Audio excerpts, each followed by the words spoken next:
Beloveds, goeiemiddag. Wat 'n voorreg is dit om u te groet. Dit is nou al reeds so 'n uur van kom ons kyk gou 4:15. Stap vandag en haastig na die aand toe, maar dit gee my vandag weer 'n geleentheid om met u te praat oor die tema God manifest himself in the fire. Amen. In Daniel 3 kry ons die verhaal van hierdie 3 jong manne. Goeie beroepe gehad.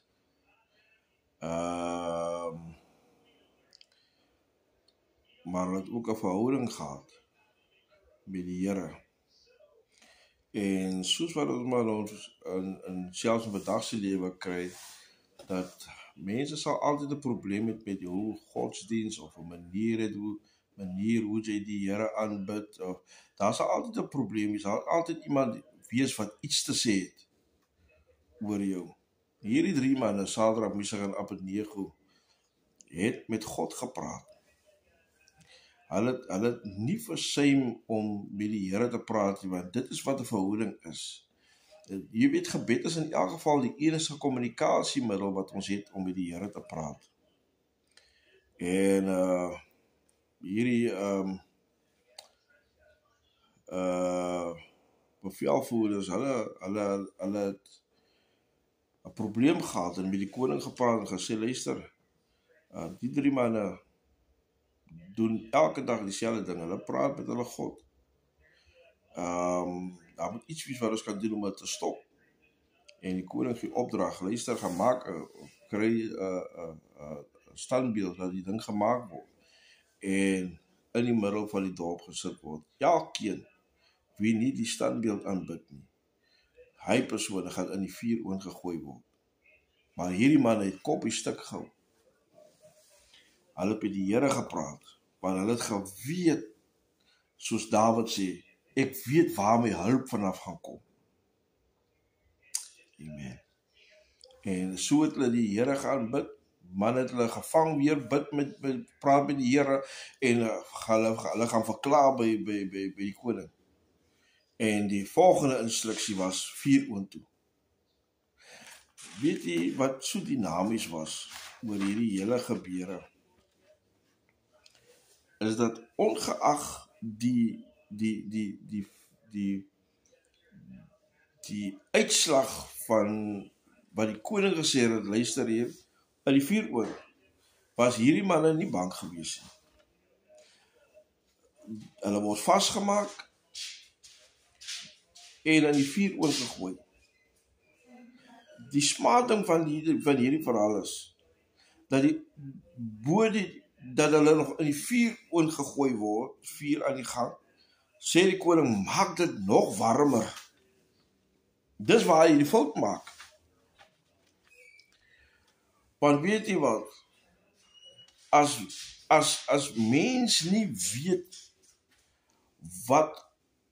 waaroor hierdie evangelie gaan, en waar God homself manifesteer nie, dan sal hy nou sulke foute maak.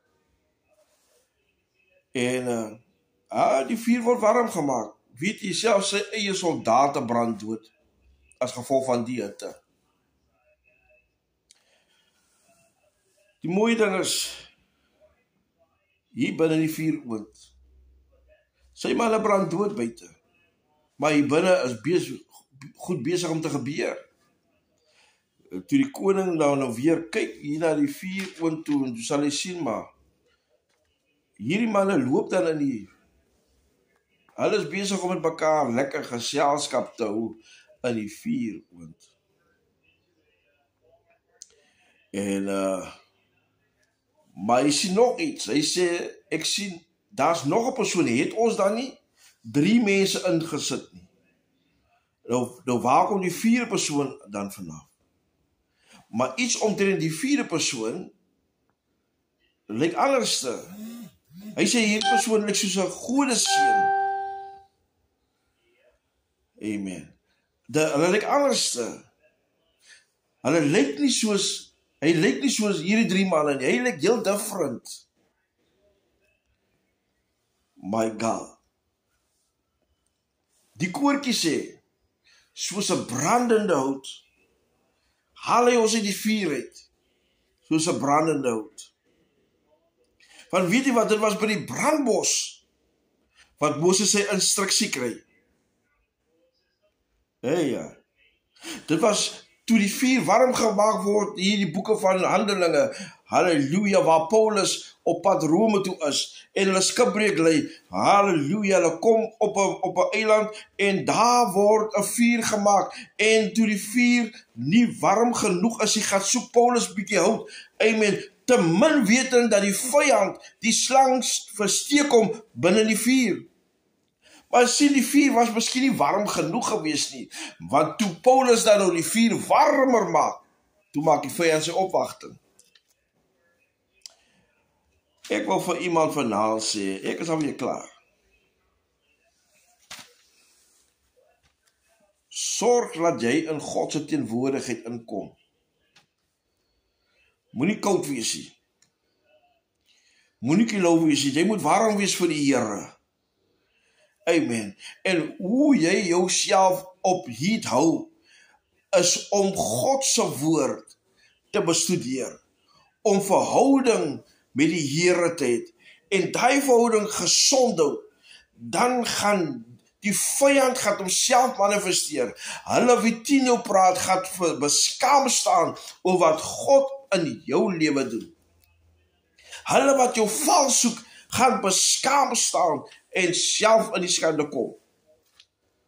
Hulle wat jou dood wil maak, in die gees of in die vlees, hulle gaan beskaam staan, want die Here is 'n waarmaker van sy woord. Hy sal ons nie begewe nie, en hy sal ons nie verlaat nie. Hold on to God's unchanging hand. Hy is getrou, hy is regverdig om te doen, ver bo kan wat ons in gedagte het vir onsself. Luister hier, as jy met God 'n verhouding het, wil ek vir jou vandaan sê, dat dit wat die vyand probeer het, om kwaad in jou te doen, sal die Here vir jou omdraai, om vir jou ten goeie meer uit te laat werk. Kom ek sê dit vir jou in Engels. The enemy planned evil for you, but God will turn it around and work it out for your favor or for your good. Luister hier, as jy in verhouding staan, kan jy van die Here vra. As jy in verhouding staan met God, dan kan jy by die Here vra, en hy gaan vir jou gee. Want weet jy wat, die vuuroond het nie aan hierdie jongmanne, toe hulle uit die vuur uitgehaal word, het hulle nie eens geryk na vuur nie. Hulle klere het nie eens in die brand geslaan nie. Daar was nie eens 'n skyn of 'n ryk aan hulle, wat geassosieer kan word met die vuur nie. When God does something, die letsels van die wêreld gaan homself nie eens manifest nie, want die Here, wanneer hy in jou onmiddellike atmosfeer instap, maak hy 'n radikale verandering. Amen. Want dis waar Paulus se woord tot vervulling kom, wanneer hy sê, die ou dinge is verby en alles het nuut geword. Hou vas aan die Here. Mense gaan van jou praat, hou vas aan die Here. Mense gaan jou beskinder, hou jy net vas aan die Here, staan vas. Mense gaan jou afskryf, hou jy vas, solank jy verhouding met God het, is jy op die regte plek. Maar weet jy wat, dit gaan vir jou in staat stel, wanneer jy verhouding met die Here, gaan dit vir jou in staat stel om op slange te stap, en hulle sal jou niks skade aan jou kan aanrig nie. Toe die slang vir Paulus pik, het mense gekyk, maar wanneer gaan hy omval en doodgaan? Nee, Paulus het die slang in die hitte weer afgeskit. Want daar wat die Here is, kan die vyand nie manifesteer nie. Die Here sal altyd bo uitkom. Mag hierdie aand vir jou geseën wees. Remember, amen. God will always manifest himself when you have a relationship with him. Hy sal altyd sy hand aan jou oopmaak wanneer jy in verhouding staan met hom. Hou jy net vas aan die Here. Die Here seën nie vanaand. Die Here laat sy aangesig oor jou skyn en gee in jou vrede. Sy genade vergeesel jou. Dit is naweek. Hou goeie moed, want die Here is nog nie klaar met jou nie. Amen.